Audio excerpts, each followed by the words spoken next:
What's up guys, how's it going? It's Dakota303 here, and in this video I'm going to be showing you the latest edition that I recently collected. This particular unit is a jukebox, of course. It is a Rowe Ami 100E, also known as Dynamite. This particular one is the Ruby version of the 100E, and this particular one came out, I believe, this particular one here was in May of 1995. So that makes this guy almost 30 years old. It's not, I wasn't thinking 34, 30 years old, so getting pretty close. So I recently purchased this off of a lady that she'd had it for many years. I don't know where it came from prior to that. I'm not really going to discuss as far as how much I paid for it. All I will say though is I got a pretty good deal on it, so that's all that matters to me. So as you guys can see here, all the lights on it are completely working. When I purchased it, they did not work. The only ones that did work was the two tube lights. That one's on the top here and then one's on the bottom. Well, I'll show you that once we get the jukebox open. Also, if you happen to hear it make a random noise, that is its autoplay feature. I still don't know how to turn that off, so it will just randomly just play a CD if you don't make a selection. I believe that had something to do with the attention feature that got people to go over to the jukebox and select something. I think that you're also able to set it to where these will move like once every hour or so. I still don't really know all the computer programming parts other than to initialize the CDs and get it out of free play mode. But other than that, that's about it. So I'll go ahead and show you guys around the jukebox here. Of course, you have your lovely little, I don't know exactly what they call these. I think it's just like a type, like a special fixture or something. I forgot exactly the name that they called them, but it's a pretty cool little looking thing here. You got your little empty spinning disc right here that basically spins around in circles, and with all these lights that are in here to light it up to get a really nice effect. Of course, like I said, all these were burnt out, including these around the diamond itself. And I think there's like 38 bulbs or 40 some bulbs around there. And I was able to buy a pack off of Amazon, about 100 pack of them, so I got plenty of spares left just in case one decides it wants to fail. So, other than that, you got right here, you have your lovely screen here that shows your credits, what you're selecting, and then the selection being made, what you type into the keyboard here. And then you have the selection that's playing, so whatever is playing on the CD player is what will show up there. And of course, you got your keyboard here to put in your selection. These two buttons I've seen over time with these, they completely wear out, or just they don't wear out, but their actual numbers come off of them. So I just re-put those on there myself. Going down here, of course, you have your disc prices here, or play prices, along with your cash acceptor there. I still haven't been able to figure this out yet. Every time I put $1 in it, it just takes it in, pulls it back out. So I don't know if it's something I have to program in the computer to accept it, or it's just this guy just needs to be serviced. But regardless, if worst comes to worst, I don't really need it. Mainly, I had an ideal when I first got this jukebox. I was going to keep it in free play mode most as possible, and if I needed to, wanted just to save some money or whatever, and had some money laying around, just put some money in here and use it as a piggy bank. So that will definitely come in handy if I can ever figure that out. But the coin slot does work, so I will say that. And of course, you go over here, you got your coin slot and a little price tag thing here. And of course, you have your music selection here. I have a whole bunch in here. Some of them are original, some are burnt CDs, so I have a few selections of pretty much country, pop, rock, pretty much everything. Pretty much a good general. I do have a lot of Taylor Swift CDs in here because I am a big fan of her, so of course, my music collection, I have a lot of Taylor Swift CDs, so I was like, I'm putting them in here. That way they can be on display and be able to play. So, going down here, you can see my lovely cat. He likes to be in every little video I make, it seems to be anymore. You have your little speaker grill down here. You have two 12-inch woofers down here. I think they're 12 or 10 inches, somewhere around there. And of course, you have your little the Rowe brand with the compact disc, and there's also another one right up there at the top. So going around the jukebox, you can't really see there's a lot much here, just mainly the box here. And of course, I forgot to mention you have your mid-range woofer here, and then you have your tweeter, same with the other side.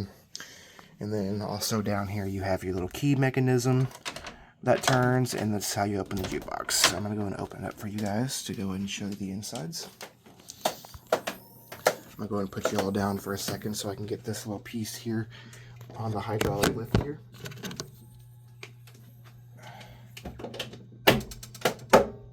Okay. So this little guy here is very handy whenever you need to put it in the hydraulic here so this thing doesn't fall on you. It can hold itself up, but it only goes to about probably right here. And after that, you have to use this or it's going to fall on you. Here's one of the tube lights I was talking about here. You can definitely see it's definitely very used, but that's perfectly okay. I eventually plan on replacing them. I thought about doing LED lights, but I'm not sure how I can do that considering that they have a starter. So I don't know if you can just put one of those in or you just have to rewire it somehow. I'm not sure, but these guys are working for now, so that's all that really matters to me. Oh, excuse me, sorry. And then, of course, you have your lovely glass here that covers your whole entire thing here. And then here's the back of the keyboard circuit board along with the actual screen circuit board here. You see a lot of these little lights here. That's part of the diamond design. And of course, you have your little lights here for the little this little picture thing here, or for the price thing. And then you got one for the cash machine. It doesn't have one for the coin slot, and that's kind of weird to me, but I figured they did it for a reason or something like that, so it is what it is, of course. And as you guys can see here, it's got a little stamp here, 4/6 of 95. I guess that's when this thing was started getting constructed. I believe on the back of it, it says 5 of 2005. The little manufactured thing says May 19th of 1995, so pretty close. And of course, you still see your mid-range woofer here and a little tweeter. And then here's a little fixture part for that outside thing that I was showing you earlier. Then here's a little motor that controls that CD player, or that little CD that spins around there, not the CD player. Going down in here, you can see a lot of the main components here. You have the starters for the tube lights, this little service light here, which I think is really amazing. And right on cue, this thing started playing a CD. So I have the volume down, so there's no copyright or anything else like that. And then you have your central control computer. That guy basically controls pretty much everything in the jukebox except for the light thing here. But it basically controls these two, the cash machine and the change machine. It controls the CD player down there. And also, I believe it sends information to the amplifier. I might be wrong on that one. I think the actual computer to that CD player controls that amplifier. But this guy basically just keeps your disk storage, and yeah, basically controls like these two things up here, stuff like that. So basically, without that, the jukebox is pretty much brain dead. And then coming over here, you have the light control module. This guy mainly just controls these lights around the diamond in the front there, as you can see. And I thought at first when I got this jukebox, because all of them were out, I'd actually thought that this guy was dead. But it turns out to be all the lights were just burnt out. So once I replaced them, started taking one out, putting one in, they started coming back to life like nothing ever happened. Like they were just in limp mode for a while. And then you can see they're manufactured by Kimball Piano French Lick, Indiana, I believe, for Rowe International. And of course you have May 19th of 1995. So that is how old this jukebox is, just to verify. And then you have a little control module down there that controls this, I believe. And then you have the little connection things to power this whole mechanism here. And then you have the top of the amplifier there. I'm not sure. I don't think that's the preamp, but I think the preamp's inside that little box down there, which I'll show you in a second. And this guy basically connects all the speaker wires, and you can connect external speakers up to this guy, which I do plan on doing once I move to a different house. That way I can actually install my own speakers in the house and all that stuff, because I only rent right now. but we will get to that at some point eventually later on down the road. Of course, you have your little lovely cash machine here. And then you go over to here, you have your little CD, not CD, but change slot here. And of course you have the whole entire album mechanism here that has all the albums and track numbers. And then coming down here you have your CD player here, which it is playing a CD, the volume is just turned down, so there's no copyright, and I won't be doing a demonstration of this on YouTube due to copyright reasons. So unfortunately you guys won't be able to hear it. With this thing, I will say though, with how this jukebox is designed, you have to, of course, lift this guy out of the way to put your CDs in. I definitely recommend to take this guy out because it's very heavy and bulky, and you're going to more likely hit yourself on the head or something else, vice versa. I've done it a few times.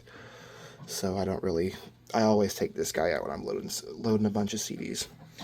But I will lift it up for you guys so you can see in here. So there's a little carousel back there that controls where all the CDs are stored, along with this mechanism here that moves up and down to take the CD onto the CD player. This particular CD player here is the CD Pro player. I'm not exactly sure what generation of Pro player it is.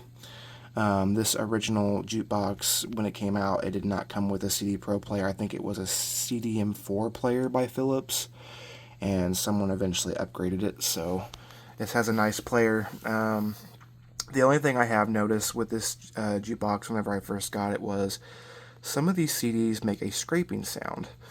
Like you can hear this one, it's pretty quiet. You don't really hear it at all. But there is some of them that do scrape.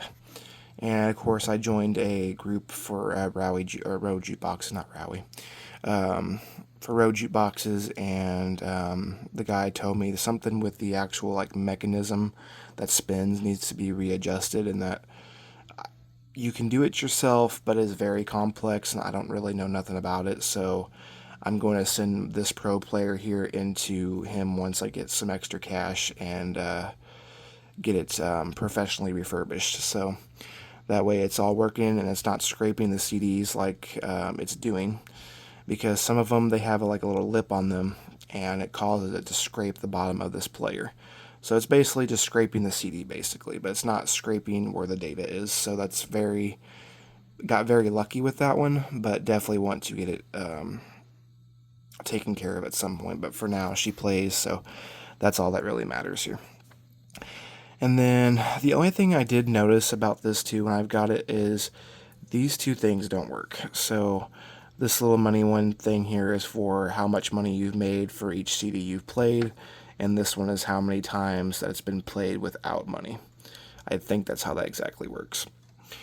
And of course you come up here, you see your little lights here doing their thing. This is basically just the CD Pro circuit board here communicating with the central control computer and then sending information to the amplifier to play the music.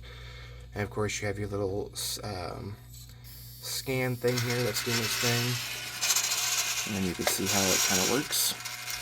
So it basically just lifts the CD up and puts it right in its place, and then it just spins around the carousel to find your CD and then repeats the process.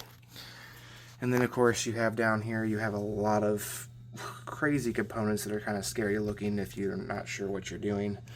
I personally do not mess with them because there's not really anything wrong with them, so I don't see a point of really touching them. You have a bunch of certain things you can adjust, stuff like that, but like I said, it's pretty much in tune pretty much exactly, so there's no need for really messing with all that stuff. But that is pretty much the complex, not really complex, but that's pretty much how this guy spins that carousel around and puts the CD onto the player. And then coming over here, of course, you have your power supply up here. I forgot how many watts this thing puts off. 590 watts, 120 volts, and 5.8 amps. So she sucks a little bit of power down, but I haven't really noticed much in my electric bill change or my kilowatt usage, so I don't really use this jukebox 24 hours a day like it was back when it was new, so or 12 hours a day, however long bars or restaurants are open that had these back in the day. So this guy really don't consume a lot of power as far as that goes. I haven't really noticed it. I don't have a kilowatt reader to actually plug it in and test it to see how much it's using, but it's really not using that much, I don't feel like. Or I haven't noticed anyway. And I'm not exactly sure what this little circuit board does down here. I've looked in the manual for it, unless I'm just not looking in the right place. But I have not seen nothing of what that little guy does. So if anyone knows what that is, feel free to let me know. And of course, going over here, you have my stack of CDs. I have some that are burnt CDs, like I said, and then other ones that are just ones I've had from my collection for quite a while. So mostly just load them all up in here, and that's for that. And then behind that is the amplifier to the system. You have all the controls down here, so you can control the equalizer and how you want the sound or the speakers to sound. They were pretty much, I think, at max whenever I got the jukebox. I just haven't really messed with it because I'm still trying to figure out how to do it like properly. So they're kind of at full capacity right now, which probably isn't the greatest for them, but I don't really turn it up that loud, so we don't really have to worry about it destroying the speakers. And then behind this little box here is the other part to the amplifier. I think the preamp is in there too, but I haven't removed this cover because I just don't feel like messing with it or feel like there's a need to mess with it. So I'm just going to leave that cover on. And let me go ahead and show you these two little woofers down here before we end the video off here. So you just do these little two clips here, and this little guy just comes right out. And then, of course, you can take this whole front cover off if you want to, but I'm not going to. As you can see here, the speakers look in pretty great condition. I checked them both whenever I got them, or whenever I got the jukebox, and they don't show any signs of foam rot just yet. These look pretty much they look pretty much OEM from '95, so for 30-year-old speakers, or nearly 30-year-old speakers, they're doing pretty great. They look like the rubber is not the rubber, but the foam is starting to slowly deteriorate. So there will be a point that I will have to replace the speakers, but that is completely fine because I do have a spare, two spare 12 inches woofers from my Pioneer stereo that I got, so it'll work perfectly for those. Same thing with the mid-range. I got spare ones of those too, so I'm not really too concerned about that. Same with this one. Looks in really great shape. Don't really see nothing wrong with it. And they sound really decent. I have a couple of CDs in here that are pretty bass intense songs, and these speakers, they play like nothing's wrong with them. They play like they hit really well, and the bass is really amazing on this thing. I will say I haven't got a chance to actually really amp it up and play it really loudly because, of course, I do have neighbors that live close to me, so I don't really want to disturb them. As these guys, back when they were brand new, they probably still can do it today, but these guys were in restaurants and bars to where they were designed to be turned up pretty loud at times. And so this guy definitely does pack a punch, even for being almost 30 years old. So I'm going to go ahead and close this for you guys now so you can get a final look of the outside before I end this video here.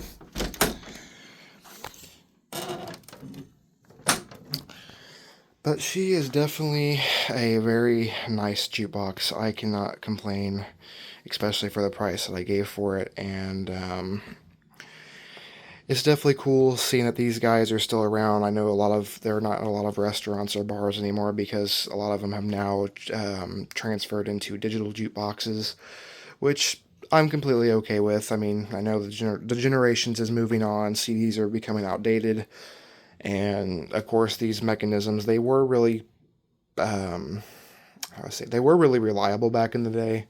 But of course, if you're constantly using them, especially now that they're aged, more than likely over time, especially if they are in a actual bar or restaurant setting, people constantly pressing them all the time is eventually going to wear those mechanisms out. And I can see now why they've all transferred to digital, because you can only store up to 100 CDs in these jukeboxes, and you only have a limited amount of selection that you can pick from. So of course you'll have to swap out the CDs every once in a while, and it just, I could see why we've moved to digital jukeboxes, but for home use now for these guys, especially giving them a second life, and they don't get played as much, so they're just like, oh, I can relax now. So they're definitely. I don't know if there's any more out there that are still used in a public setting, but I'm sure there is. But I said they are very. These guys were very well built back when they were new, and this one's still holding up nearly 30 years later. So that's definitely a great thing about these guys. I do have intentions at some point of fully getting this guy restored, as far as like getting the paint touched up and getting the everything checked out on this whole machine here. I'm just haven't really had the time to mess with that type of thing, but said right now it's plain, so that's all that matters. And I do not plan to make this guy digital. I do want to keep it as original as possible. If something in that mechanism whole thing goes out, then of course at that point I will have to figure something out between then and there. But I definitely want to keep this guy strictly CDs only, because it's for its time. That's what it did. And since I'm going to be using it for home use, not really for a public setting, I'm not really going to worry about making it digital just to avoid skipping and stuff like that. So, but anywho, I'll go ahead and end this video instead of just running on. So, thank you guys for watching. I will see you guys in the next video.